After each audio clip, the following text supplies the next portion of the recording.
For 3 years, Mara Whitfield had watched helplessly as water vanished from her Colorado ranch, while the bank counted down the days until it could take her land for good.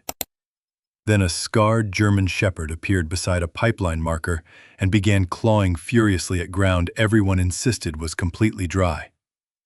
Beneath that spot, Mara found her first reason to hope. But Scout's strange ability soon became a public humiliation. He failed official tests, panicked at the sound of diesel engines, and led workers to an empty hole that cost the town thousands of dollars. Engineers called him unreliable. Neighbors called Mara desperate and foolish. Then Red Willow's water pressure suddenly collapsed during the worst heat wave in decades. With the hospital, the nursing home, and hundreds of families running out of water, Scout tore free and raced toward a forgotten canyon. The ground beneath his paws was trembling. What Scout found there could save the entire town, but it might cost him his life. Every life carries a story, and every one of us deserves a place to share what lies within our hearts. You are here with Porchlight Stories, where every life is welcomed beneath the warm glow of the porch light. Subscribe to the channel and turn on notifications so you never miss another heartfelt story. Please stay with us until the very end. If today's story touches your heart, give the video a like and subscribe to support the channel. And if there is anything we could do better, please leave a comment and share your thoughts. And now, let's begin. At 8:10 on a Tuesday morning in late July 2019, the sun already hung white and hard over Red Willow, Colorado. The ranching town sat where the high plains began, leaning toward the southern Rockies, surrounded by wind-bent cottonwoods and roads that threw dust behind passing trucks. That summer, even the wind seemed tired. The temperature had passed 90 degrees before breakfast, and no real rain had fallen for nearly 7 weeks. Mara Whitfield stood beside the stock tank and watched the last 12 cattle she had sold disappear down County Road 14. She was 42, tall and lean, with a sun-browned face, gray-green eyes, and auburn hair tied in a low knot that always loosened by noon.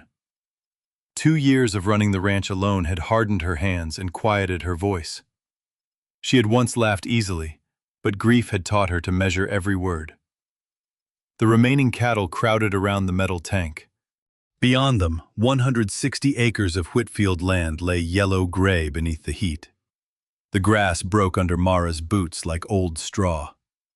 The backup well coughed air every third time the pump ran, and the monthly water bill had risen again, despite every valve she had shut and every animal she had sold. At 9, Mara drove into town for her appointment at Red Willow Community Bank. Dana Price, the bank manager, waited behind a broad walnut desk. Dana was 51, medium height, with a silver blonde bob, narrow glasses, and navy suits that never seemed to wrinkle. She spoke with a cold precision many people mistook for cruelty. She had watched 2 farming families leave Red Willow during her first year as manager and had stopped offering comfort she could not guarantee. Dana turned Mara's file around. "You've reduced the herd, cut expenses, and made every payment until June. I've documented all of that. But the operating note is still behind." A property map lay beneath her hand. 40 acres on the north ridge had been outlined in blue. Daniel had loved that ridge. He had once promised their daughter Ellie a little house among the pines there. "If I sell that parcel," Mara said, "the ranch loses access to the upper service road." "I know. And it was meant for Ellie." Dana's expression softened slightly. "I know that too." Mara had until the end of October to bring the loan current. After that, the bank would require the sale of the north 40 acres. Dana did not threaten or lecture. Somehow, her restraint made the deadline feel heavier. Mara left with both hands tied around the wheel of Daniel's old blue pickup. She repeated the same arithmetic in her head. 14 weeks. 1 failing well, a rising water bill, too few cattle to earn enough yet still too many to keep without water. 3 miles beyond town, she noticed a German shepherd digging beside a yellow pipeline marker. Mara passed him, then braked hard enough to send a toolbox sliding across the truck bed. The dog kept digging. He was large but painfully thin, perhaps 4 years old, with a dusty, black and tan coat. His left ear drooped at the tip, while the right stood straight. A pale scar crossed his right shoulder, and an old leather collar circled his neck without a tag. He flung dry soil behind him desperately. Mara parked and approached slowly. "Easy, boy." The dog stopped and stepped between her and the shallow hole. His amber eyes were alert but not wild. He did not bare his teeth. He simply guarded a patch of earth darker than the ground around it. When a grain truck roared past, its diesel engine rattling the marker, the dog flinched so violently that his hind legs nearly folded. Yet he did not flee. He pressed close to the post until the truck disappeared. Mara touched the dark soil. It felt cool. She poured water into an old feed bowl, and the shepherd drank cautiously. When Mara opened the passenger door, he walked several steps ahead, stopped, and looked back. He repeated the motion until she followed him around the truck. Only then did he climb inside. At the Whitfield Ranch, 15-year-old Ellie came down from the porch with a wrench in one hand. She was small for her age, with straight dark brown hair touching her shoulders, wide hazel eyes, and Daniel's habit of pressing her lips together when thinking. Since her father's death, Ellie had become quiet and exact, trusting measurements more than promises and filling notebooks with rainfall totals and feed costs. "He yours?" she asked. "Only for tonight." The shepherd jumped down, walked 10 paces toward the barn, then turned to make sure they followed. Ellie watched him repeat it. "Scout." Mara glanced at her. "That should be his name. He keeps checking whether we're behind him." Scout ate slowly, pausing whenever metal clanged. Ellie removed burrs from his tail and found that the number stamped inside his collar had faded beyond reading. Near sunset, the western sky turned copper without producing a single cloud. Mara was closing the barn when Scout trotted toward the buried pipe running from the house to the cattle tank. He lowered his head, moved in a tight circle, scratched the ground once, and sat. "Rabbit?" Mara said. Scout remained still. Ellie came beside her. "He did something like that by the road." Mara examined the ground. The surface was bone dry. She could hear nothing except cicadas and the restless shifting of cattle. "Mom," Ellie called from beside the outdoor meter. "Come look." Every faucet was off. The stock tank valve was closed, yet the small red triangle on the water meter continued turning. Mara stared as it completed another slow rotation. She knelt where Scout had indicated and pressed her ear to the baked soil. At first, she heard only her breathing. Then, far below, came a thin, steady hiss. They dug beneath 2 flashlight beams. Mara worked the shovel while Ellie cleared loose soil with a hand trowel. Scout lay nearby, watching the hole deepen. At nearly 3 feet, the soil changed from powdery brown to cold, black mud. The pipe appeared beneath it. A narrow crack ran along one coupling, releasing a constant silver thread into the earth. It was quiet, patient, and almost invisible. Thousands of gallons might have vanished while Mara sold cattle and blamed the well. They closed the main valve and secured an emergency clamp around the coupling. By the time Mara packed the last soil into place, darkness had swallowed the fields. Ellie sat back on her heels, mud streaked across her cheek. "You found it," she whispered to Scout. For the first time in months, Mara felt something loosen inside her. The ranch might not be dying as quickly as she had feared. Then Scout rose. Without looking at the repaired pipe, he crossed the yard at a run and stopped beside the far corner of the house. He lowered his head, circled once, scratched the perfectly dry ground, and sat beneath the porch light.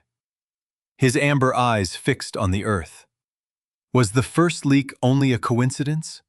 Or did Scout truly know where the water was disappearing? By sunrise the next morning, Scout was still sitting near the far corner of the Whitfield house, staring at the ground as if he expected it to speak. Mara dug there before breakfast and found no broken pipe, only damp soil where condensation from the old air conditioning drain had been dripping beneath the siding. It was not the discovery she had hoped for, but it was not meaningless either. Scout had noticed moisture hidden beneath dry ground. What Mara could not tell was whether he understood the difference between a costly leak and a harmless wet patch. 2 days later, after a plumber replaced the cracked coupling near the cattle tank, the ranch's water meter slowed dramatically. By the end of the week, Mara calculated that consumption had dropped by almost 30%. The number sat in front of her on the kitchen table like a small mercy. It would not erase the debt or refill the failing well, but it proved that thousands of gallons had been vanishing beneath her boots while she blamed the drought, the cattle, and herself. Mara began watching Scout with the same attention she once reserved for a sick calf. The German shepherd did not simply sniff at random. Whenever something interested him, he lowered his head until his nose nearly brushed the earth, moved in a tight circle, scratched once with his right paw, then sat and stared downward. Ellie recorded each event in an old black notebook that had belonged to Daniel. Its cover was scarred from years of riding in his truck, and the first pages still held his neat records of fence repairs, fuel purchases, and cattle vaccinations. Ellie left those pages untouched. She started Scout's observations in the middle, creating columns for time, location, weather, soil condition, and result. The work suited her. Numbers gave her a place to put fear without having to name it. Mara noticed that Ellie spoke more when discussing Scout than she had about anything in months. "He circles clockwise almost every time," she said one evening. "And he sits faster when the ground is cooler." Mara smiled faintly. "Maybe he's smarter than both of us." Ellie looked toward Scout sleeping beneath the table. "Or maybe he just knows we're slow." On Saturday morning, Mara drove into Red Willow for fencing staples and mineral salt. Scout rode in the truck bed beneath the shade of a canvas cover, while Ellie stayed home to repair a loose gate hinge.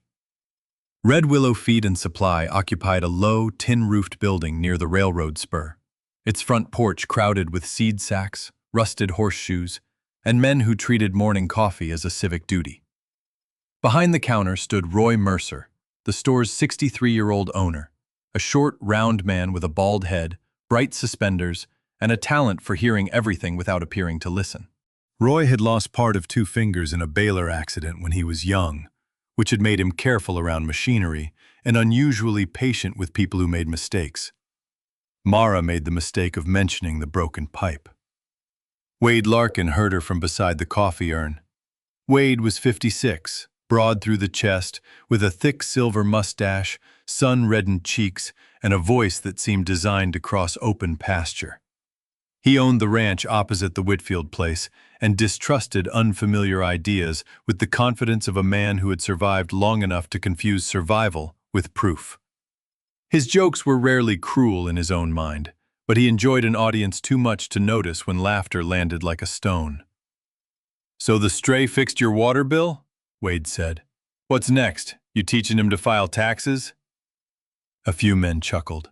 Mara kept loading salt blocks onto the counter. "He found wet ground above the cracked coupling."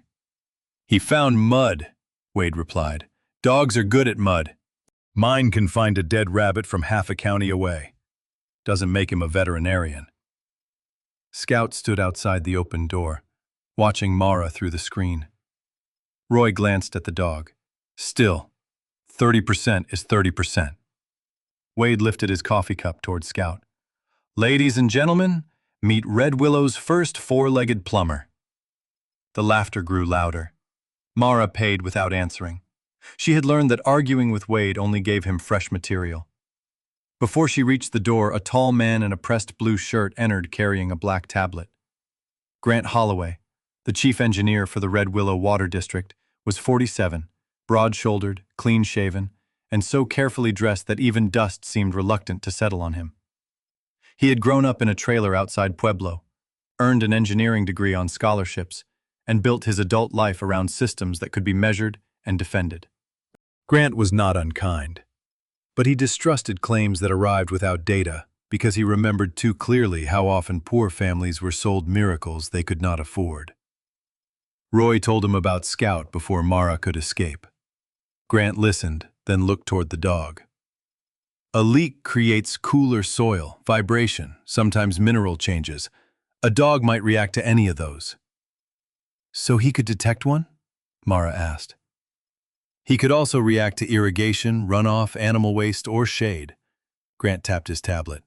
One correct find doesn't establish reliability. Wade grinned. Hear that, Whitfield? Your plumber needs a license. Grant ignored him. I'm not saying the dog did nothing. I'm saying coincidence is not a method. The words followed Mara home. Over the next 10 days, she tried to create a method without knowing how. She led Scout around the stock tank, along the buried line from the house, and across the barnyard after shutting every valve. Each time he performed his circle, scratch, and sit, Ellie marked the location. At first, the results seemed promising. Scout identified a damp fitting beneath the wash rack and a slow drip behind the chicken coop. Then the pattern collapsed. He sat beside the cattle trough even though its valve was sound. He alerted to a patch Ellie had watered for a struggling cottonwood sapling. He stopped beside a sack of fertilizer that had split after being soaked by a leaking roof. Once, he performed his full signal near the barn door, and Mara dug 6 inches before Ellie admitted she had poured out a bucket of dirty mop water there that morning. Wade witnessed 2 of those failures from across the road. "How's business?" he shouted one afternoon. "Should I call Scout before I take a bath? Or will he just find me afterward?" Mara pretended not to hear, but Ellie slammed the notebook shut. "He wants us to quit," she said. "No," Mara answered. "He wants to be right." That's worse. The mistakes began to trouble Mara. Every useless hole cost time, and time had become another form of debt. She considered ending the experiment, but Scout kept making observations she could not explain. He ignored the clean water in a metal bucket, yet alerted to damp earth several feet away. He passed a fresh puddle without interest, but sat beside an old buried valve that had not been used in years. There was a difference in his reactions, subtle enough that Mara sensed it, but could not define it. One Thursday afternoon in early August, Mara drove Ellie to Red Willow High School to submit enrollment forms before classes resumed. Scout came because the heat made leaving him at the ranch unsafe. The school sat beside a sun-bleached baseball field where the infield dirt had hardened into reddish clay. As Mara crossed the parking lot, Scout suddenly jerked the leash from her relaxed hand and ran toward the field. "Scout!" He crossed the first base line, nose low, circling faster than Mara had ever seen. Near the shallow outfield, he scratched once and sat. A maintenance cart approached from behind the dugout. Driving it was Leonard Pike, the school groundskeeper, a thin 60-year-old man with deeply tanned arms, a white beard trimmed close to his jaw, and the weary patience of someone who had spent 30 years repairing damage caused by teenagers. He stopped beside Mara and removed his cap. "Dogs aren't allowed on the field." "He's indicating something." Leonard looked at the hard ground. "Only thing under there is more hard ground." Grant happened to be inspecting a fire hydrant near the school entrance. Leonard waved him over, and Mara immediately regretted not pulling Scout away. Grant opened the district map on his tablet. Blue lines showed water mains along the street and a service pipe entering near the gymnasium. Nothing crossed the baseball field. "There is no active water line beneath this location," he said. Scout remained seated. "Could there be an old one?" Ellie asked. Grant enlarged the map. "Not according to any district record." Wade's pickup slowed along the road. He leaned across the passenger seat, saw Mara standing over Scout, and called through the open window. "Dog find the ocean?" Leonard frowned. "Mrs. Whitfield, I need you to remove him before he starts digging up the infield." Mara looked at Scout. His ears were forward, his breathing steady, his amber eyes fixed on the earth. Yet the failures of the past week crowded her mind. The trough, the fertilizer, the mop water. Grant's words returned with painful clarity. Coincidence is not a method. She pulled the leash. Scout resisted for 1 second, then followed. Ellie walked behind them without speaking. At dawn the next morning, Leonard Pike was dragging the infield when he heard a sound like a wooden crate breaking underground. A jagged crack raced across the outfield. The earth dropped beneath the maintenance cart's front wheel, throwing Leonard sideways into the dirt. He scrambled clear as a section of ground collapsed into a muddy cavity nearly 6 feet wide. Water surged through the bottom of the hole. By the time Mara and Ellie arrived, Grant stood at the edge with his tablet in one hand and disbelief written plainly across his face. Beneath the broken earth lay an old iron pipe, split open and pouring water into soil where every modern map showed nothing at all. Scout walked to the edge, circled once, scratched the ground, and sat. He had not merely smelled wet dirt, he had found something the town had forgotten existed. But what exactly had his nose recognized beneath a field that had looked completely dry? By noon, nearly everyone in Red Willow had heard about the pipe beneath the school baseball field. Leonard Pike's maintenance cart had been pulled from the collapsed earth, the old iron line had been shut off, and photographs of Scout sitting calmly beside the muddy crater had traveled through town faster than any official explanation.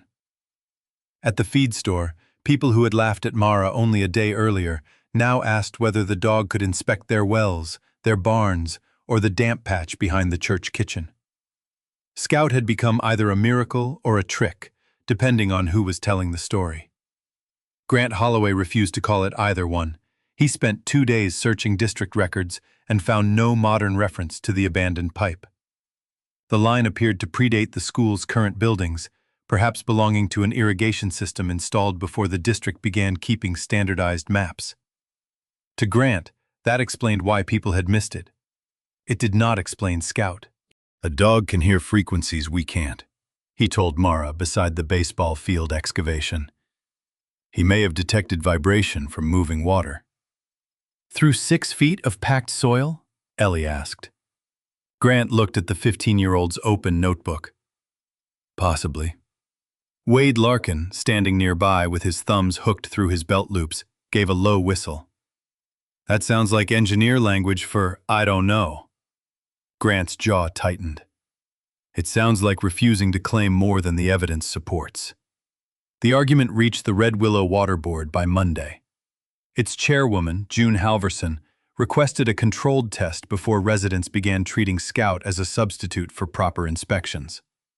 June was 62, tall and square-shouldered, with cropped white hair and a sun-damaged face that made her look stern even when she was trying to be kind. She had spent 25 years managing the town's volunteer ambulance service, and years of arriving after preventable accidents had made her suspicious of enthusiasm, unsupported by preparation. The test would be held Saturday morning at the district maintenance yard. 6 rectangular plots were prepared behind the equipment shed, each 20 feet long and separated by painted stakes. Beneath 2 plots, workers installed short lengths of pressurized pipe with controlled pinhole leaks. 2 other plots were watered from above the night before and allowed to dry on the surface. The final 2 were left untouched. Only Grant and June knew which plots contained the actual leaks. For Mara, the arrangement felt fair. For Ellie, it did not. "There's a loader parked 20 yards away," she said when they visited the yard Friday evening, "and a diesel generator behind the shed." "They won't run them during the test," Mara replied. "You don't know that." Mara looked at Scout. He was standing close to her left leg, watching the silent machines. His right ear remained upright, but the tip of his left ear had folded farther down than usual. The following morning arrived hot, windless, and painfully bright. By 8 o'clock, more than 70 people had gathered along the temporary rope surrounding the test area. Some carried coffee. Others brought folding chairs as though they had come to watch a county fair competition. Wade arrived in a clean Western shirt and announced loudly that he had $5 riding on Scout finding the nearest sandwich. Mara heard the laughter and tightened her grip on the leash. Scout wore the same faded leather collar in which she had found him. Ellie stood beside them with Daniel's black notebook pressed against her chest. She had drawn a diagram of the 6 plots and prepared columns for Scout's reaction time, body position, wind direction, and confidence. She had even brought a small red stopwatch purchased from the school athletics office. Grant addressed the crowd. He wore his usual pressed blue shirt, though a dark line of sweat had already appeared between his shoulders. The dog will pass each plot once. Mrs. Whitfield will not be told where the leaks are located. Any full alert, circling, scratching, and sitting, will be recorded as a positive indication. June raised one hand toward the crowd. No calling out, no food, no distracting the animal. Wade lifted his coffee cup innocently. Mara brought Scout to the first plot. He lowered his nose but continued walking. At the second, he paused near the center, circled clockwise, scratched once, and sat. A murmur moved through the crowd. Ellie stopped the watch. 11 seconds. Grant recorded the alert without expression. At the third plot, Scout sniffed along the boundary, sneezed, and moved on. The fourth produced no response. At the fifth, he slowed. His nostrils fluttered, and he pulled Mara toward the far corner. Then, from behind the equipment shed, an engine coughed. The district's old excavator started with a violent metallic roar. Scout froze. His body dropped low as though something had struck him across the back.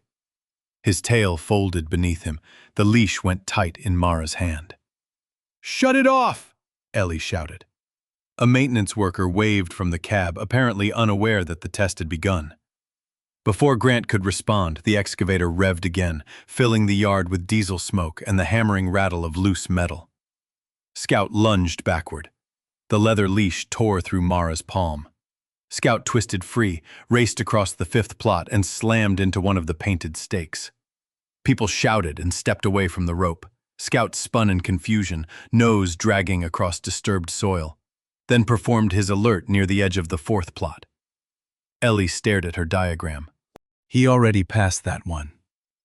Mara approached slowly. "Scout, easy." Another burst from the excavator sent him running into the sixth plot. He circled twice, scratched repeatedly, and sat.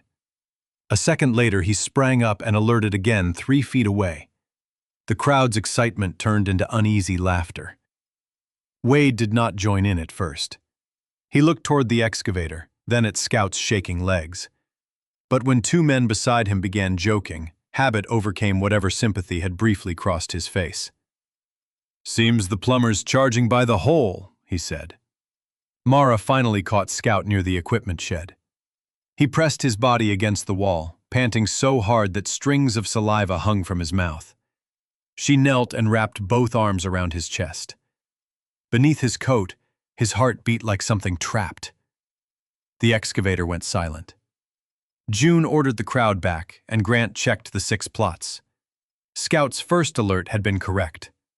The second true leak lay beneath plot 5, where he had started to slow before the engine frightened him. His alerts in plots 4 and 6 were wrong. One of those plots had been watered from above. The other was completely dry. Grant stood before the crowd with his tablet lowered at his side. He looked neither satisfied nor triumphant. "The dog correctly identified one confirmed leak," he said. "He showed possible interest in the second before becoming distressed. However, he also produced multiple false alerts. Based on this test, Scout cannot be considered reliable for operational use." Mara understood the conclusion. That made it hurt more.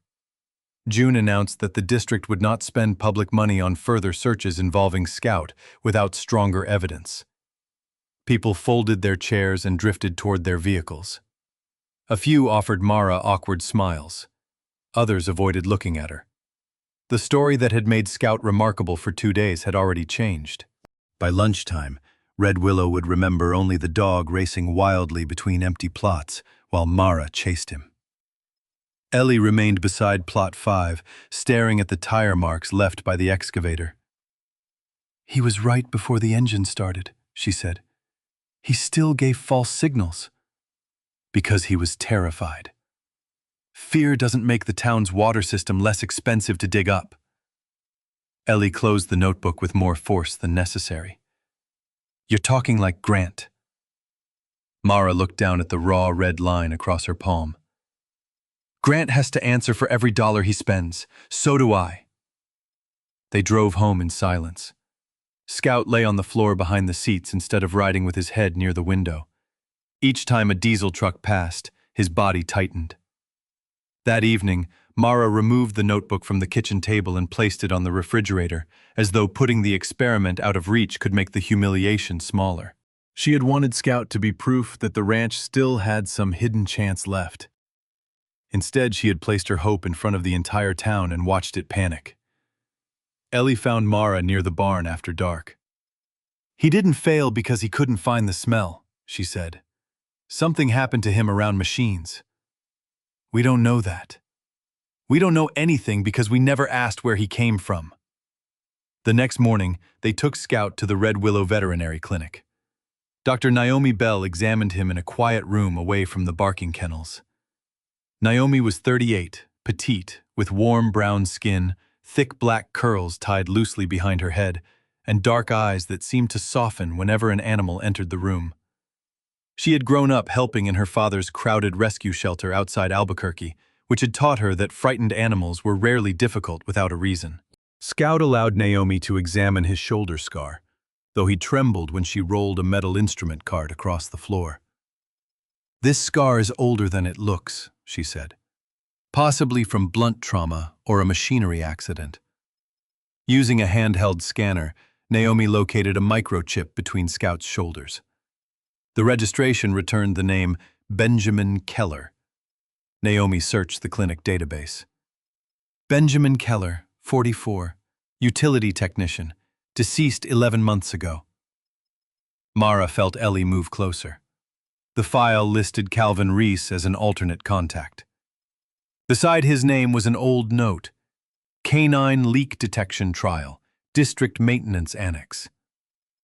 An hour later, Mara drove to the western edge of Red Willow, where Calvin Reese lived alone in a narrow, weathered house, surrounded by juniper trees and rusted lengths of pipe. Calvin was 69, tall and spare, with a short gray beard, pale blue eyes, and a stiff left leg that forced him to lean on a wooden cane. His face had the guarded stillness of a man who had spent years listening before offering an opinion. When Calvin opened the door, Scout stepped forward. The old man stopped breathing for a moment. "Scout," he whispered. He led them into a small kitchen and opened a drawer beneath the telephone. From it, he removed a tarnished brass whistle attached to a cracked leather cord. Scout stared at the whistle, then lowered himself slowly to the floor. Calvin looked at Mara. Ben never trained this dog to find water. He turned the whistle once between his fingers. He trained him to find what treated water leaves behind in the ground. Outside, a diesel truck passed along the highway. Scout flinched, and Calvin's expression darkened with recognition. How far had Ben's secret training gone? And what had happened to Scout on the day his owner died? Calvin Reese waited until the diesel truck had passed before speaking again. Scout remained pressed against the kitchen floor, ears lowered, his amber eyes fixed on the brass whistle in Calvin's hand. The old man did not blow it. He simply placed it on the table between them as carefully as if it belonged to someone still alive. "Water has almost no useful scent by itself," Calvin said. "Not the kind people imagine, anyway. Scout was never trained to find water. He was trained to find what treated water changes after it escapes." Mara sat across from him, while Ellie opened Daniel's black notebook. The afternoon light slanted through Calvin's narrow kitchen window, revealing shelves crowded with soil jars, rusted pipe fittings, folded maps, and training leads worn smooth from use. Calvin explained that municipal water carried small amounts of chlorine. When it leaked through old iron, copper, clay, roots, and minerals beneath the ground, it created a shifting mixture of scents. No single odor told the whole story. The chlorine weakened, metal oxidized, soil bacteria changed, roots absorbed moisture. Scout had been trained to recognize the combined pattern rather than one simple smell. "It's like smoke," Calvin said. "You don't need to see the fire to know something has burned." Benjamin Keller had understood that long before most people in Red Willow took the idea seriously. Ben had been 44 when he died, A compact, broad-handed man with sandy hair, a crooked front tooth, and the restless energy of someone who believed every problem could be solved if people were willing to test enough possibilities. He had worked as a utility technician for 17 years and spent his own evenings developing a low-cost leak detection program for rural communities. Ben's goal had not been to replace engineers or equipment. He wanted to give small towns an early warning system. A trained dog could search long stretches of ground before crews brought in expensive listening devices, pressure loggers, or excavation equipment. Ben knew dogs made mistakes, Calvin said. So do machines. The point was to let one check the other. Scout had been found as a young stray near Pueblo. He was intelligent, eager to work, and unusually patient around pipes and trenches. Ben trained him with soil samples collected from confirmed leaks, rewarding only a calm sit and fixed stare. Digging had never been part of the official signal. Scout had begun doing that later, after months alone. Ellie glanced down at the notebook. What happened the day Ben died? Calvin's pale eyes moved toward the window. Ben had collapsed from a heart attack inside the district maintenance annex 11 months earlier. Scout had been waiting in an outdoor kennel while a generator ran beside the building. When workers discovered Ben, emergency vehicles arrived, engines idling, metal doors slamming, men shouting over the machinery. No one realized Scout was still locked nearby. He stayed in that kennel for almost 6 hours, Calvin said. Ben was inside and Scout could hear everything but reach nothing. Calvin had been recovering from surgery on his left knee at the time. By the time he learned what had happened, Scout had been transferred to a temporary storage facility behind the old maintenance yard. 3 nights later, the dog escaped through a damaged gate. Calvin searched for months. He left food near pumping stations, abandoned valve boxes, and stretches of old water main. Scout appeared in distant photographs, but never stayed long enough to be caught. He seemed to follow the buried network, as though the pipes were the only map he trusted. Mara looked at Scout's scarred shoulder. And now you think he can still do the work? Calvin's expression hardened. That depends on whether you want a working dog or a miracle. Mara said nothing. A miracle only has to be believed, he continued. A working dog has to be tested. He has to be wrong where people can see it. Then you record why. The following Monday, Calvin came to the Whitfield ranch carrying a canvas bag, 10 sealed metal containers, a folding wind flag, and 3 identical wooden boxes. The heat had eased slightly after a night of distant thunder, though no rain had reached Red Willow. He began with simple scent discrimination. One container held dry soil, another held mud from the cattle trough, a third held earth collected above the repaired ranch leak. Calvin placed the containers inside the boxes while Scout waited behind the barn with Mara. When released, Scout moved quickly to the leak sample, circled once, scratched, and sat. No digging, Calvin said. He reset the test. This time, when Scout scratched, Calvin gave no reward. Scout looked confused. He circled again, then sat without touching the ground. Calvin blew one short note on the brass whistle and gave him a piece of dried beef. That whistle means the search is finished, he explained.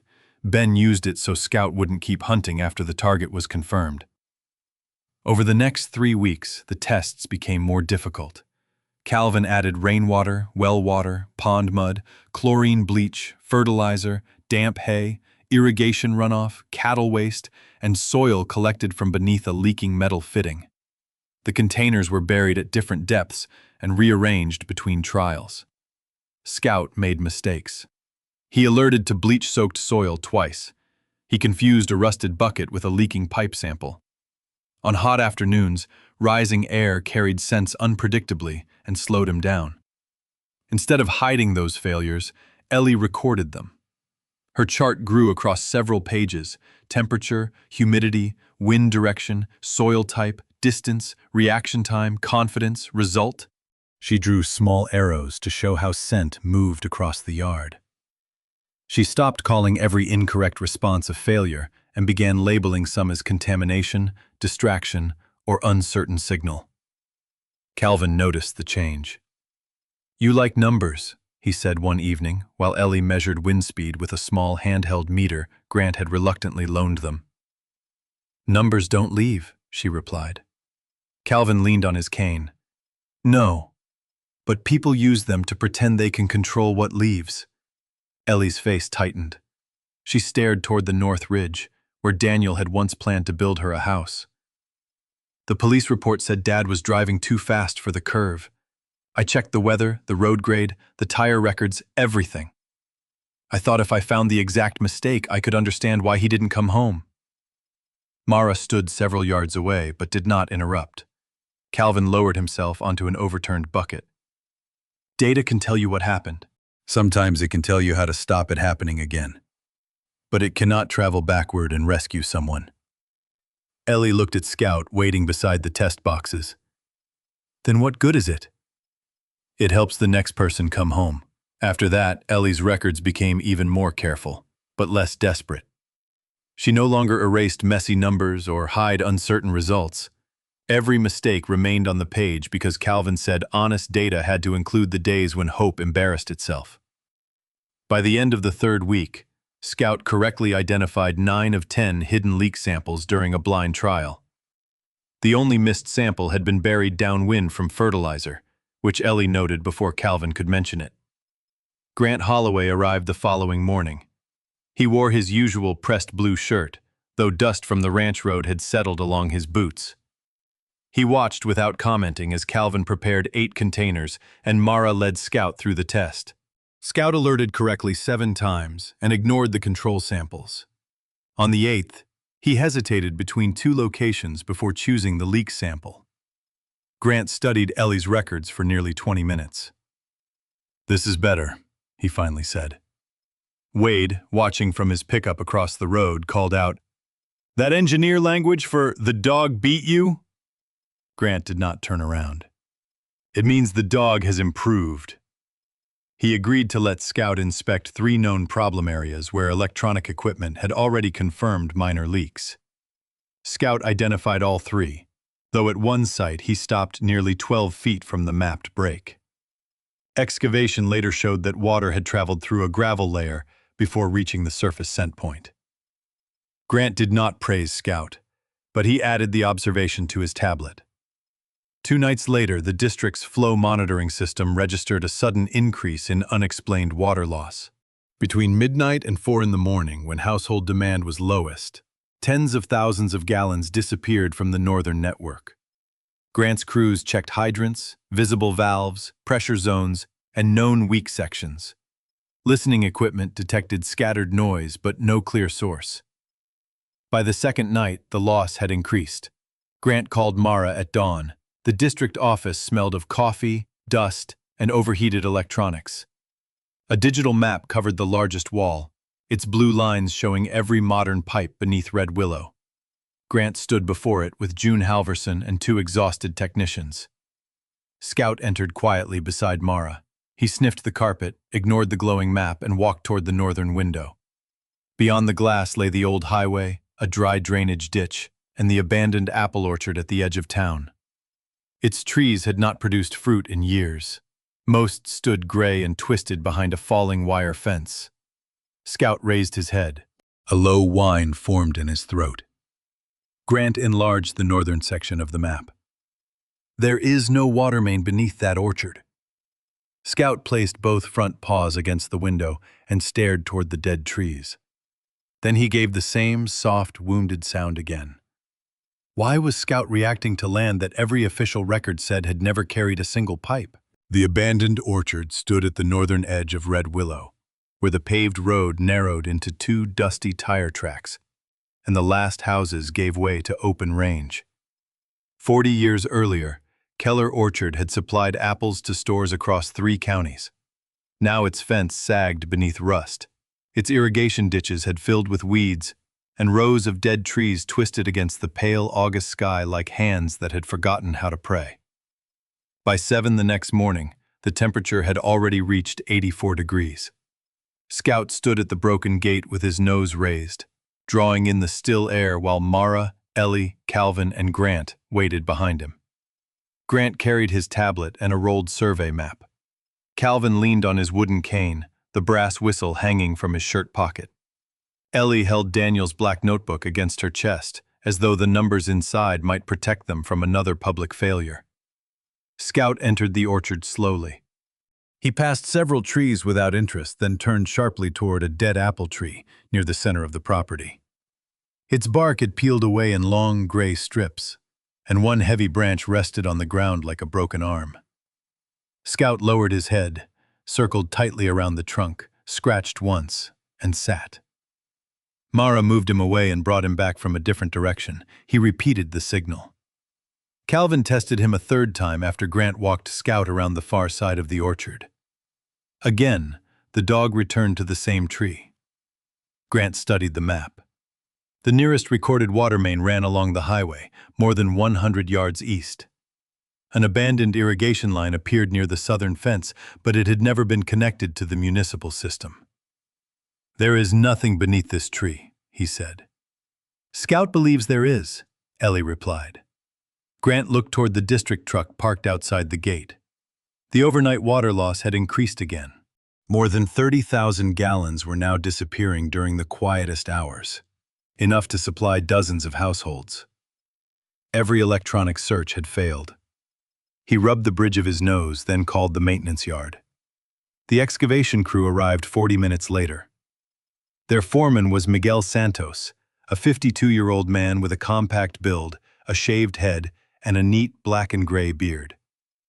Miguel had worked underground utilities since he was 19 and had learned caution after a trench collapse killed his older brother. He rarely laughed near an open excavation and never trusted a map until a shovel confirmed it. Even so, when Grant showed him the location, Miguel frowned. "You sure about this?" "No," Grant said. "That's why we're digging." The backhoe broke through the dry surface shortly after 8. Scout flinched at the diesel engine but remained beside Calvin, who kept one hand resting lightly on his collar. The bucket removed soil in careful layers, while Miguel checked each depth for pipe fragments, old trenches, wet clay, or changes in compaction. At 3 feet, they found only roots. At 5 feet, the earth remained pale and dry. At 7 feet, Miguel climbed into the widened hole and pushed a steel probe into the walls. "No moisture," he called up. "No gravel bedding. No sign anyone ever buried a line here." Grant ordered them to continue. By noon, the hole was nearly 10 feet deep and wide enough to swallow Mara's kitchen.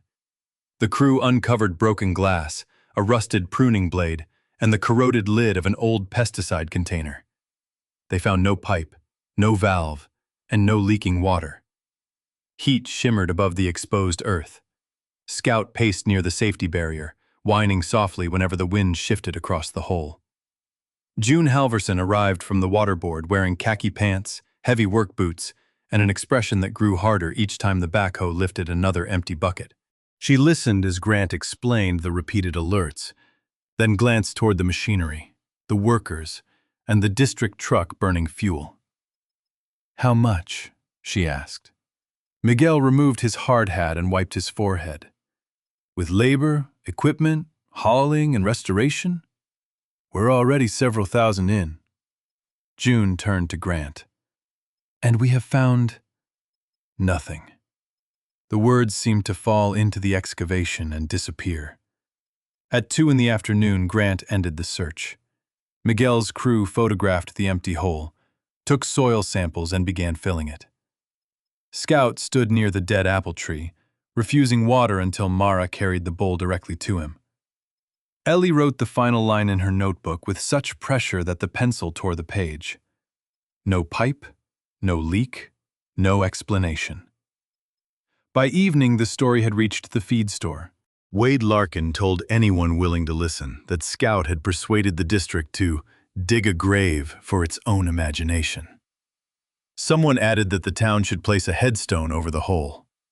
Even Roy Mercer laughed once before seeing Mara enter, then immediately became interested in rearranging mineral supplements behind the counter. Wade leaned against the coffee station. "No offense, Whitfield, but when a dog tells you to spend public money, maybe ask for a second bark." Mara placed a roll of fencing wire on the counter. Scout alerted 3 times, and the dirt answered 0. This time she had no reply. Grant visited the ranch the following morning. He stood beside the porch in the same blue shirt he always wore, although its sleeves had been rolled unevenly and exhaustion darkened the skin beneath his eyes. "The board has suspended any further searches involving Scout," he said. "You and Calvin will no longer have access to district facilities or active maintenance locations." Ellie appeared behind the screen door. "Because one hole was empty?" "Because one unnecessary excavation cost taxpayers thousands of dollars." "What about the water still disappearing?" "We continue using approved equipment," Mara asked the question Grant had avoided. "Do you think Scout imagined the smell?" "No. I think he detected something real, but not necessarily treated water. That orchard operated for decades. Chlorinated cleaners, fertilizers, pesticides, rusted containers, any of them might have contaminated the soil." Calvin, who had arrived shortly before Grant, gave a reluctant nod. "He could be right." Ellie turned toward him in disbelief.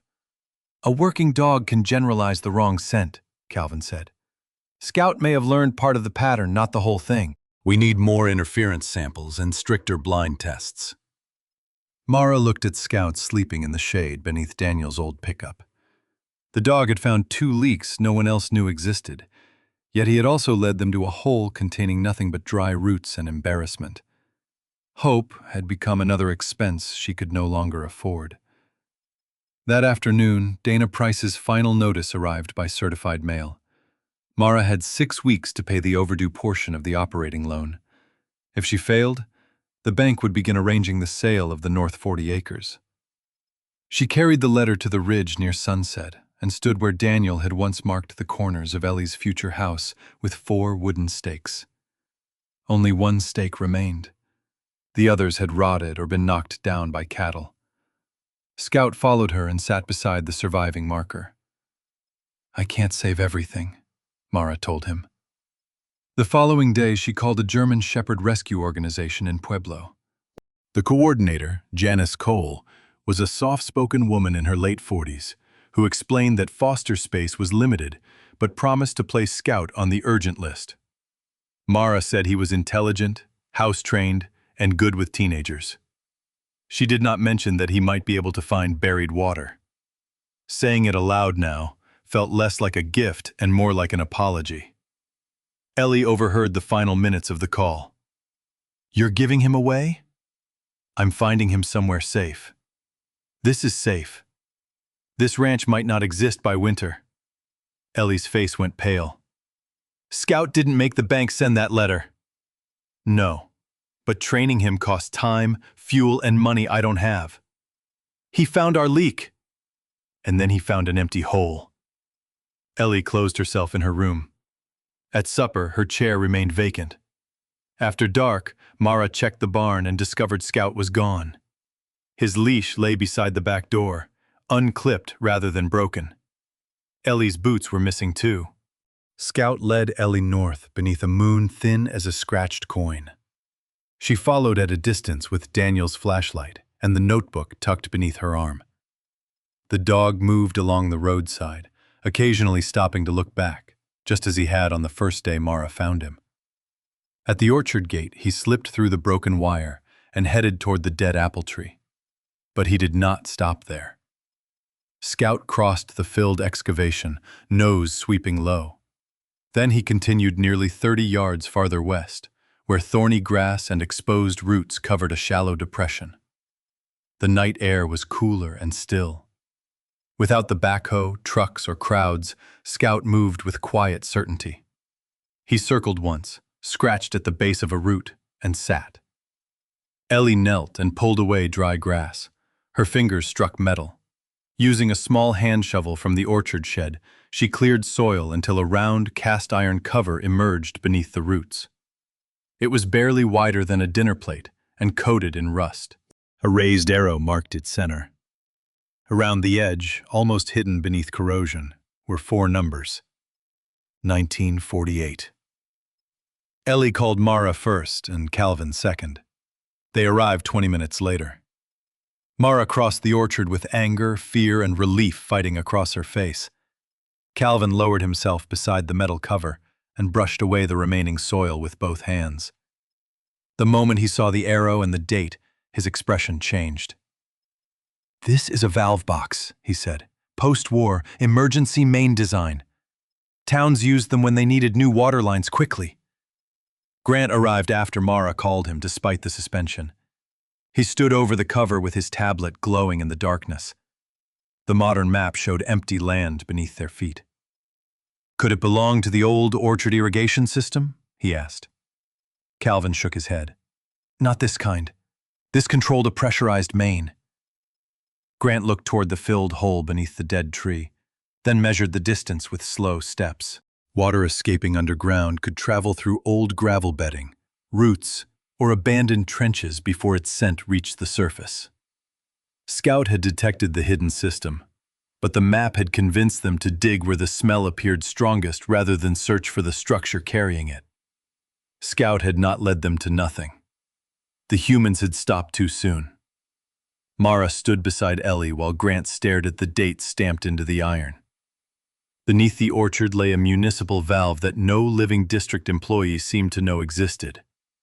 And if one section of Red Willow's water system had vanished from every modern record, how many other forgotten pipes were still carrying water beneath the town? At 8 the next morning, Calvin drove Mara and Ellie to the Red Willow County Records Annex, a narrow brick building wedged between the courthouse garage and an abandoned rail depot. The air outside had already turned hot enough to make the asphalt shine, while inside the archive smelled of dust, paper, and old radiator pipes. Scout remained with Grant at the orchard, because county rules did not allow animals among the records. Ruth Mendoza met them behind a counter protected by scratched glass. She was 63, short and sturdy, with silver hair twisted into a precise bun, thick square glasses, and brown eyes that appeared magnified whenever she leaned close to a page. Ruth had worked in the archive for 37 years. She remembered files not by number, but by the people who had brought them in, the stains on their folders, and the years when certain clerks had developed careless habits.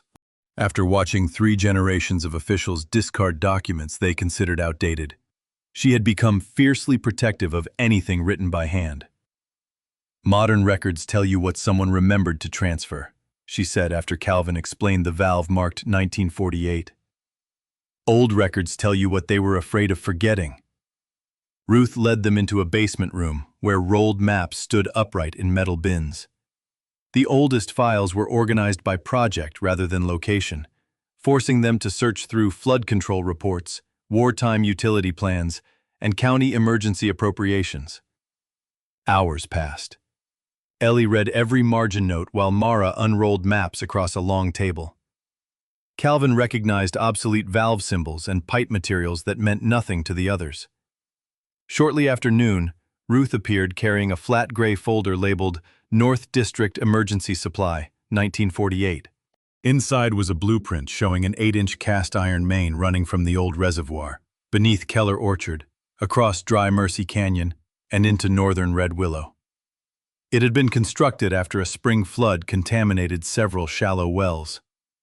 Ruth then found a second map from 1974, marking the same line in red with the words, "Decommissioned after new main activation." Grant arrived after Mara called him.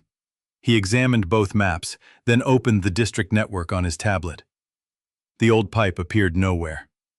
"If it was decommissioned, the orchard valve should be dry," he said. Ruth pushed her glasses higher. "Then perhaps you should look at what someone hid behind the decommissioning report."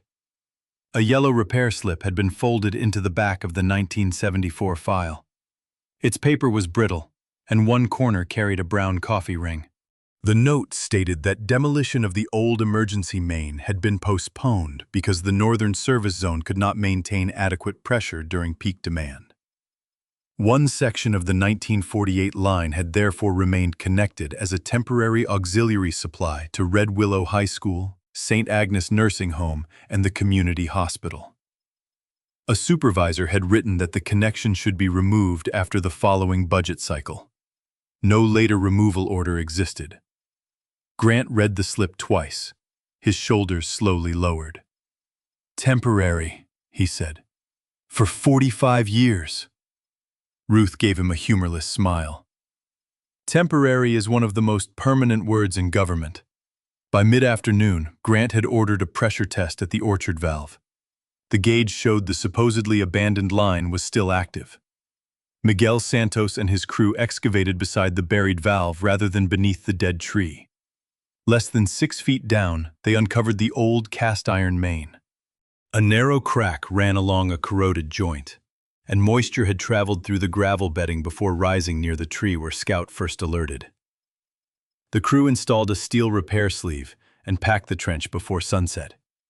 Overnight water loss dropped sharply, though it did not disappear entirely.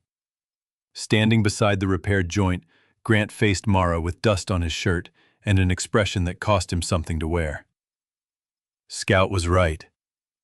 Mara looked toward the dog resting in the shade. He was right before we dug the empty hole. I know. Calvin tapped the exposed pipe with the tip of his cane. The sound was dull and thin. This line is more than 70 years old. One cracked joint means the metal around it has been under the same pressure for the same amount of time. Grant said the repair sleeve was rated to last until winter, when the district could request state funding and plan a controlled replacement. Calvin wanted the entire route inspected immediately. Mara offered to walk Scout from the orchard to the hospital, while Ellie mapped every alert. The water board met that evening in a crowded municipal room. June Halverson listened carefully, but the estimated cost of replacing the full emergency main was larger than Red Willow's annual maintenance reserve. Board members feared that announcing an unstable pipeline beneath the Northern District would frighten residents, disrupt local businesses, and force water restrictions during the hottest month of the year. They approved monitoring and emergency planning, but rejected a full Scout survey. Grant supported the decision. He argued that the repaired leak had reduced water loss and that crews could stabilize the line until funding became available. Calvin leaned toward him across the table. You spent weeks refusing to trust a dog because you wanted evidence. Now you have evidence and are refusing to trust it because it costs too much. Grant's face hardened. Evidence of one crack is not evidence of immediate system-wide failure. No, Calvin replied. It is evidence that nobody knows the condition of the rest. Mara left the meeting angry but not surprised. People welcomed truth until it arrived carrying an invoice. The next afternoon, Wade Larkin appeared at the Whitfield gate in a mud-streaked shirt, his silver mustache hanging lower than usual. Water was spraying from a trench on his property. He had noticed weak pressure at his cattle trough and dug where he assumed the pipe crossed beneath a fence. Instead, his shovel had struck a smaller service line, splitting the brittle plastic. The main shutoff was buried somewhere beneath years of gravel and weeds, and his storage tank was nearly empty. Wade avoided looking at Scout. I suppose this is the part where you tell me I should have asked the plumber. Mara picked up Scout's leash.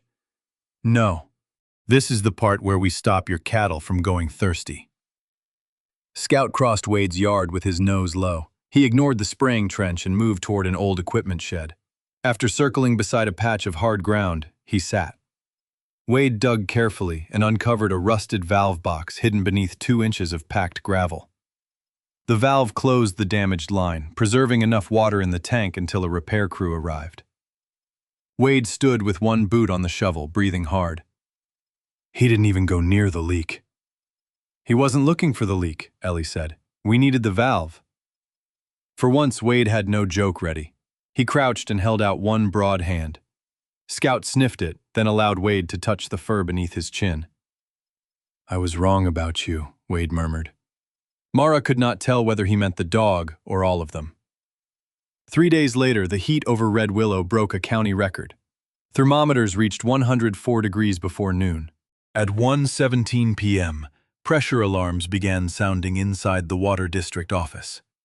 The northern zone fell rapidly from 62 pounds per square inch to 40, then 28. Hydrants near the school produced weak brown streams. St. Agnes Nursing Home reported its upper floor taps had stopped running. The community hospital switched to its reserve tank, but the supply would last only about 10 hours under emergency use. Grant called Mara before the second alarm finished sounding.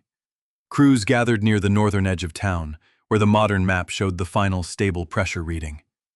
Scout searched the marked route while technicians placed listening devices against hydrants and valves. He passed every point without alerting. Then he stopped, lifted his nose toward the west, and pulled away from the pipeline corridor. "The main runs north," Grant said. Scout turned west and began running.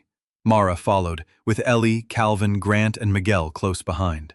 The dog crossed a dry pasture, slipped beneath a wire fence, and headed toward Dry Mercy Canyon nearly 2 miles away. The canyon was a broad scar cut through pale stone, empty of water for most of the year. No active pipe appeared there on Grant's tablet, but the 1948 blueprint in Ellie's notebook showed the forgotten emergency main crossing somewhere beneath its eastern slope. Scout slowed near a dead cottonwood. The ground looked completely dry. There was no mud, no spray, and no sound of moving water. He circled once but did not sit. Instead, he backed away with his ears flattened. Ellie knelt and placed her palm on the earth. Tiny stones beneath her fingers were trembling. She looked up at Mara. "The ground is moving." A second later, a faint vibration passed beneath all of them, deep and hollow, like something breathing below the canyon floor. Was another forgotten section of pipe breaking beneath their feet? Or was the entire ground about to collapse? The trembling beneath Ellie's palm came again, deeper this time. A faint, rolling pulse that traveled through the dry canyon floor and vanished beneath the eastern slope. The air above Dry Mercy Canyon shimmered in heat. It was just past 2 in the afternoon, and the temperature had climbed beyond 100 degrees Fahrenheit. Grant ordered everyone away from the dead cottonwood, while Miguel Santos called for the excavation crew, drilling equipment, emergency barricades, and the district's portable generator. Scout stood beside Mara with his body rigid, staring at the same patch of ground.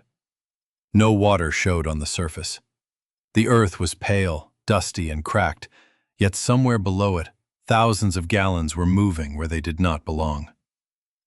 Within 20 minutes, trucks began descending the rough service road into the canyon. Diesel engines echoed between the stone walls. Steel ramps clanged against tailgates. A generator coughed, sputtered, and then settled into a low, mechanical growl. Scout recoiled at the first sound. His hind legs shook, his ears flattened, and his breathing became shallow. When the excavator bucket struck the ground with a heavy metallic bang, he pulled so hard against the leash that Mara nearly lost her footing. "Turn the machines off," Ellie shouted. "We need them ready," Grant replied. "The hospital is losing reserve pressure."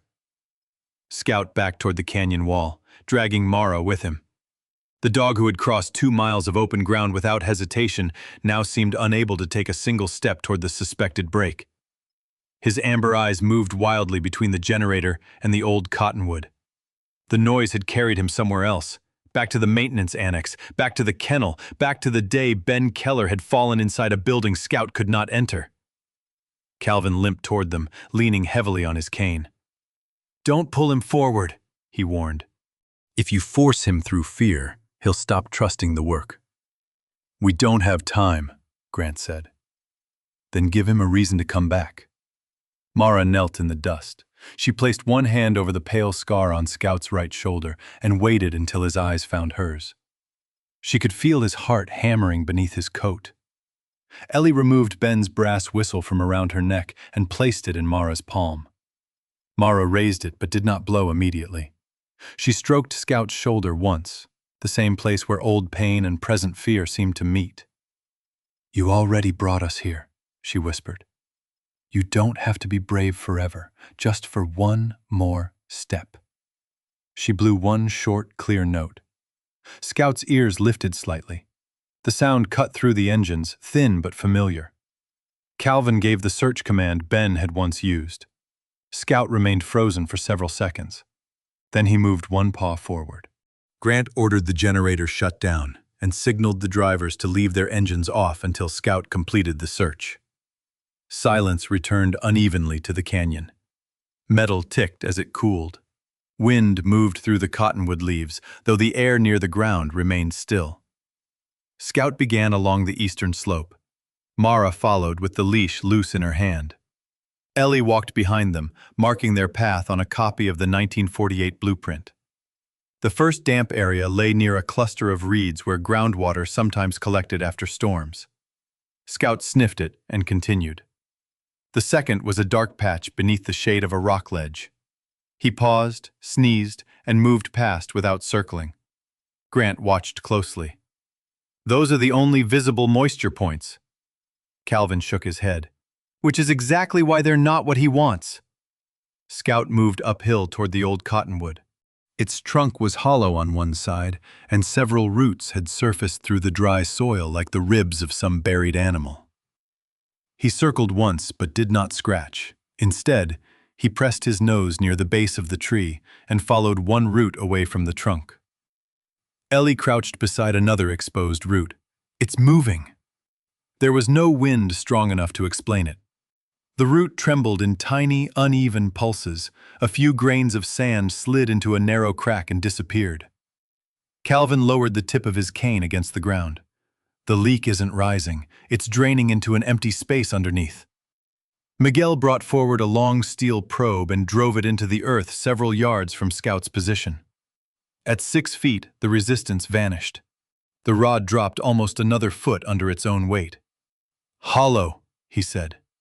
Grant ordered a test bore from safer ground. The drilling rig was positioned upslope, where the soil appeared more stable. Scout was moved behind a truck while the generator restarted. Even at that distance he trembled. But Mara remained beside him and blew the whistle once more. The drill passed through packed earth, gravel, and then open space. When the crew withdrew the bit, cold, muddy water surged briefly from the hole. A listening probe lowered into the opening carried back a violent rushing sound. Miguel's face changed. "That pipe has been washing soil out from underneath the slope." Grant studied the old blueprint and the modern roadmap together. The 1948 emergency main crossed directly beneath the canyon before climbing toward the hospital access road. If the soil cavity had spread beneath that road, an ambulance, supply truck, or school bus could fall through without warning. The crew drilled a second bore. This one struck cast iron. A small camera lowered beside it revealed a pipe split almost entirely around its circumference. Water exploded through the gap into a widening underground chamber, carrying clay and gravel away with every minute. "Close the northern reservoir valves," Grant ordered. "Now!" A technician radioed the district office. The valves were miles apart and had to be closed in sequence to prevent a pressure surge from damaging newer sections of the system. Grant ordered the hospital road blocked immediately. Wade, who had followed the emergency trucks after hearing the radio traffic, volunteered to place his cattle trailer across the lower entrance. For once, he asked no questions and made no jokes. Miguel's crew prepared to expose the main from the stable side of the slope. Workers laid ropes, marked a safety perimeter, and positioned trench shields. Mara moved Scout farther back, but he resisted. He stared toward the tree and whined. Then the ground beneath the cottonwood cracked. The sound was not loud at first. It resembled ice breaking across a frozen pond. A line opened between the roots, widened, and raced toward the test bore. Miguel shouted for everyone to move. The slope collapsed. Dust rose in a thick wall. The cottonwood tilted violently as earth disappeared beneath it. Scout lunged away from Mara, either startled by the cracking ground or trying to escape the falling tree. His leash jerked free from her hand. The edge broke beneath his paws. Scout vanished. "Scout!" Mara ran toward the new crater, but Calvin caught the back of her shirt and pulled her away as another section of ground fell inward. Wade and Grant seized her arms before she could jump after the dog. Through the settling dust came the roar of trapped water and, beneath it, one short bark. "He's alive!" Ellie cried. The collapse had opened a cavity nearly 20 feet deep. Muddy water churned along the bottom around broken roots and exposed pipe. Scout clung to a sloping shelf of earth, one hind leg trapped beneath a thick cottonwood root. Water rose around his chest. Miguel secured a rope around Mara's waist. Grant checked the edge while Wade anchored the line around the frame of the district truck. Calvin wanted a trained rescue worker lowered first, but Mara was already fastening a second safety strap. "He won't let a stranger reach him while the machines are running," she said. The generator was shut off. Workers silenced every engine they could. Grant and Wade lowered Mara slowly over the edge while Ellie knelt beside the rope, Ben's whistle clutched in both hands. Mara reached the muddy shelf and crawled toward Scout. His black and tan coat was coated in clay, his left ear flattened against his head. He tried to stand, but the root pinned the strap of his harness and part of his hind leg. "I'm here," Mara said. Scout coughed, bringing up muddy water. Mara used Miguel's utility knife to cut the harness. The first strap gave way, but the root shifted, forcing Scout deeper into the water. Above them, the crater wall groaned. "Move!" Grant shouted. Mara cut the final strap and pulled Scout against her chest. He was heavier than she expected and frighteningly limp. Wade and Grant hauled on the rope while Miguel guided it away from the crumbling edge. They had risen only a few feet when the shelf beneath Mara collapsed completely. Muddy water swallowed the place where they had been. The rope swung hard against the canyon wall, knocking the breath from Mara's lungs, but Wade and Grant continued pulling. Hands reached down and dragged both Mara and Scout over the edge. Seconds later, the remaining cottonwood roots tore free, and another section of the slope fell into the cavity.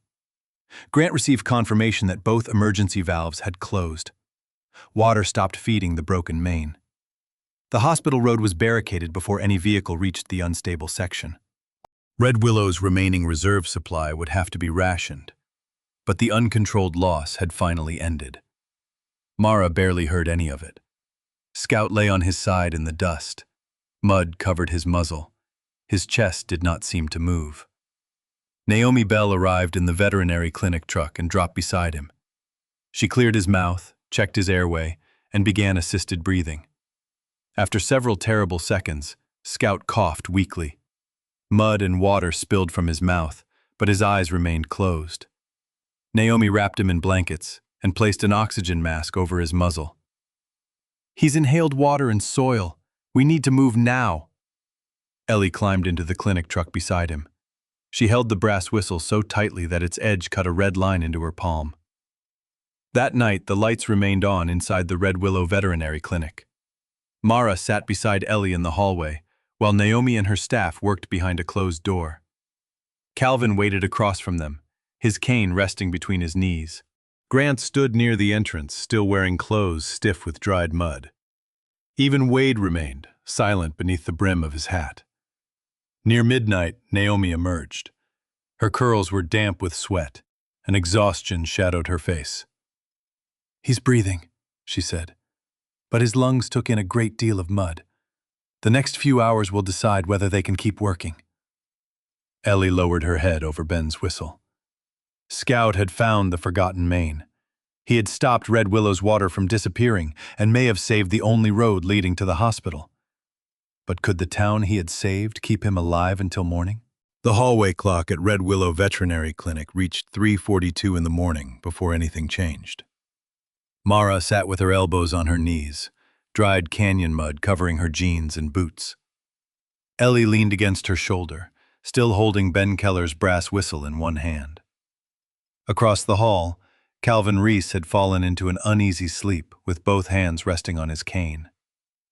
Grant Holloway stood near the darkened reception desk, staring through the window as if the answer might be written somewhere in the empty street.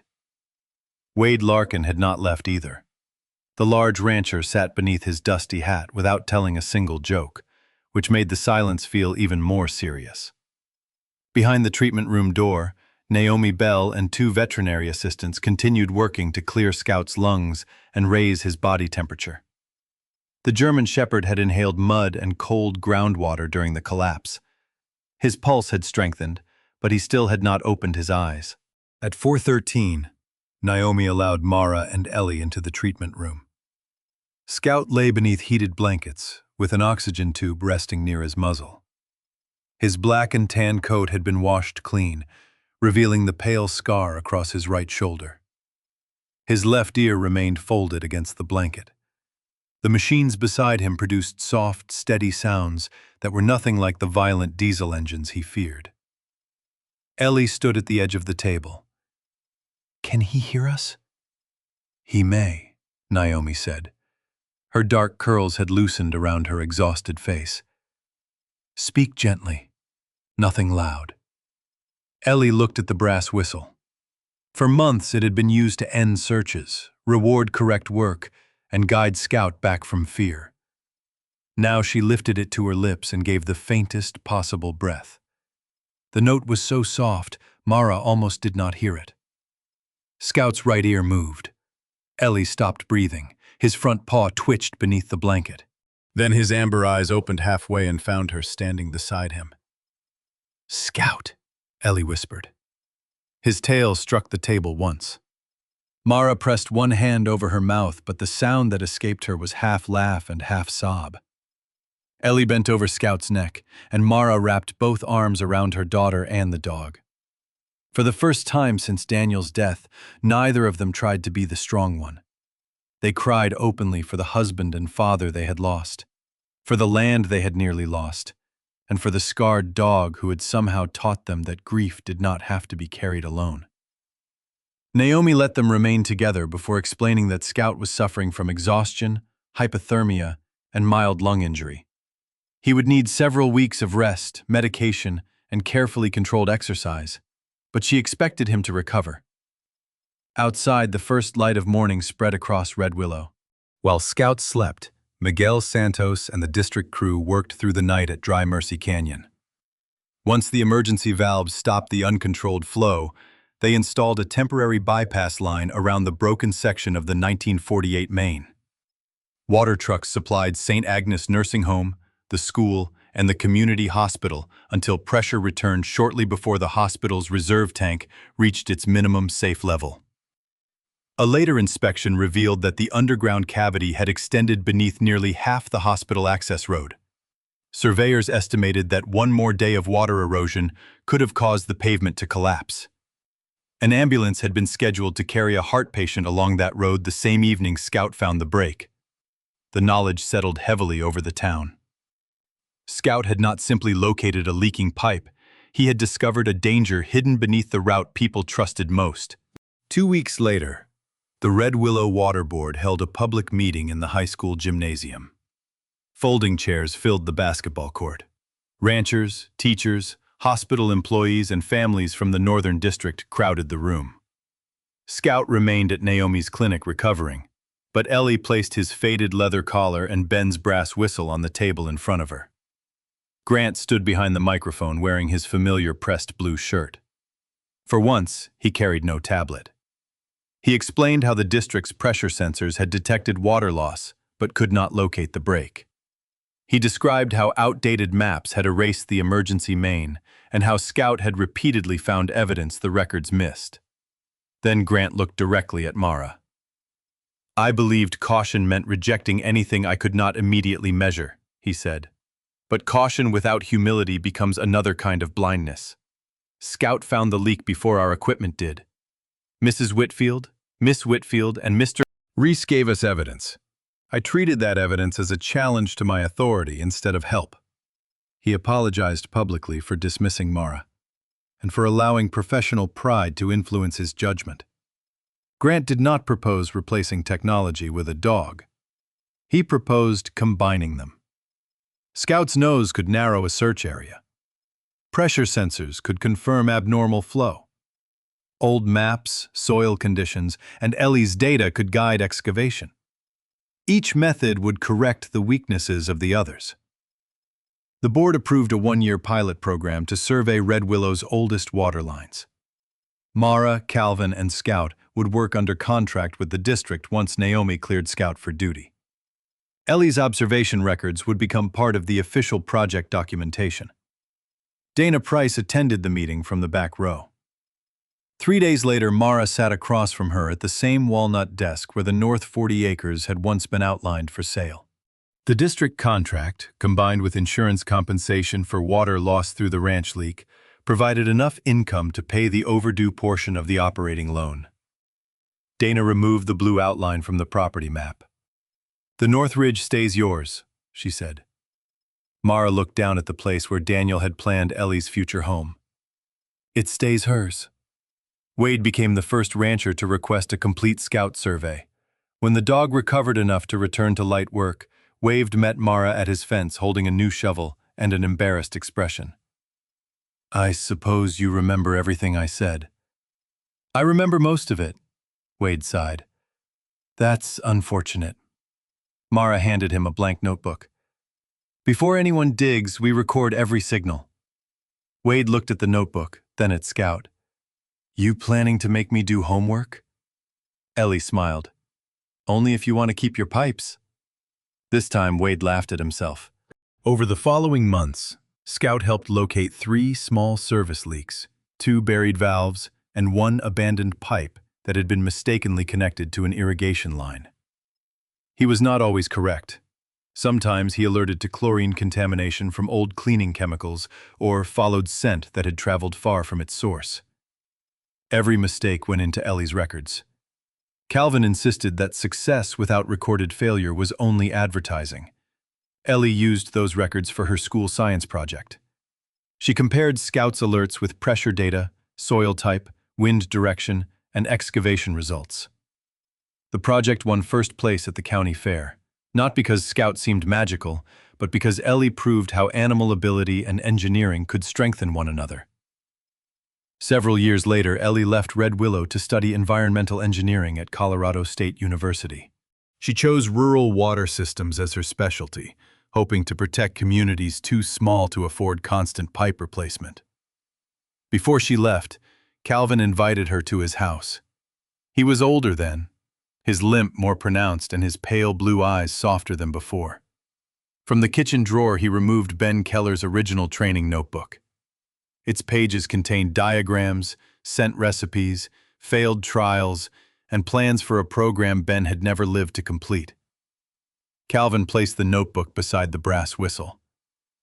"Ben worried all this would disappear with him," he said. "But work like this doesn't belong to one person forever. It belongs to whoever is willing to continue it honestly." Ellie touched the worn cover. "Scout found us." Calvin smiled. "Maybe. Or perhaps all of you were wandering along the same buried line." On a cool spring morning several years after the canyon collapse, Mara and Ellie stood on the northern ridge of the Whitfield Ranch. Ellie had returned from college for the weekend, taller now, carrying a professional field notebook beneath one arm. Below them, young grass surrounded the cattle tank. The herd remained whole, and the 4 wooden stakes marking the future house had been replaced with new ones. Scout, his muzzle beginning to silver, worked along a recently installed service line. His right ear stood straight, while the tip of his left still folded gently forward. He moved more slowly than he had in his younger years, but his nose remained careful and patient. Scout paused, looked back at Mara and Ellie, and waited until he knew they were following. Then he continued down the hill. He had never become a miracle because he was always right. He became one because each time he failed, the people beside him learned to observe more closely, measure more honestly, and believe more wisely. Sometimes God did not send an answer as a voice from the sky. Sometimes he sent a scarred animal no one had been searching for, placed him beside people who were losing hope, and waited to see whether they would become humble enough to listen. The lesson of this story is that a miracle does not always arrive in a way we expect. Sometimes God does not answer through thunder, signs in the sky, or an easy solution. Sometimes he sends a wounded animal, a difficult season, or a small opportunity that teaches us to look closer, remain patient, and trust again. Scout was not a miracle because he was always right. He became a miracle because his mistakes helped Mara, Ellie, and an entire town learn how to listen, measure carefully, forgive one another, and keep going when hope seemed lost. In our daily lives, we may also overlook the blessings standing quietly beside us. A kind neighbor, a loyal animal, a second chance, or even a failure may be part of the path God is using to guide us towards something greater. What feels like a delay may be protection. What feels like a loss may become the beginning of new purpose. If this story touched your heart, please share it with someone who needs hope today. Tell us in the comments where you are watching from and what lessons Scout taught you. Please like this video and subscribe to the channel so we can continue sharing stories of faith, love, animals, and second chances. May God protect you, your family, and every animal under your care. May He bring water to every dry season and light to every dark road. Comment Amen if you believe God can send miracles through the most unexpected souls.